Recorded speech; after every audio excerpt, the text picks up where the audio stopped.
কিভাবে খাচ্ছ মুখে টুখে লাগিয়ে? কেমন হয়েছে? হ্যাঁ কোনো কথা বলছে না, আগেই তুলে দিয়েছি, কুপ কুপ করে খাচ্ছে। ভালো হয়েছে? খান। মা তো দেখলে খাওয়া হয়ে গেল, ভালো লেগেছে তো? ফাটাফাটি। আর এখানে কুণালকেও দিয়েছে, এই দুটো কিন্তু আমার, তোর দুটো আমার দুটো, ঠিক আছে?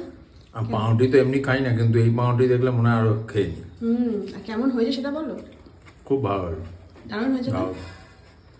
আর বেশ ভালোই হয়েছে। এই গ্রিলিং কি বলে ওই প্যানটা কিনে বেশ সুন্দর গ্রিল হয়ে যাচ্ছে। স্যান্ডউইচ মেকার থাকলে আরো ভালো, যদি এটা অপশনাল, এটা না করলে এমনিও খাওয়া যায়, আমি বানিয়েছি।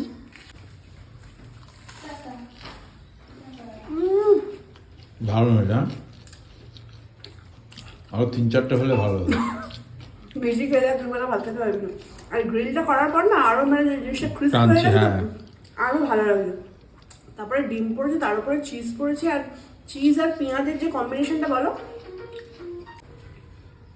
আর এই যে এগ স্যান্ডউইচের যে রেসিপিটা, এটা সোনালি কুণালে যাবে, দেখে নিও। আমি জানি অনেকে এক্ষুনি যা সোনালি রেসিপিটা দাও, ওই জন্য আগেই বলে দিলাম। সত্যি নিজে বানিয়েছি বলে বলছি, নিজে দারুণ হয়েছে, দারুণ হয়েছে। আবার একটু প্রশংসা করে দিলাম, যারা আমাদের হেড কমেন্টস দেয় তারা আবার একটু জ্বলে উঠবে। কিছু করার নেই, এরকম জ্বালিয়ে দেবো, এরকম পুরো কালো করে দেবো জ্বালিয়ে জ্বালিয়ে।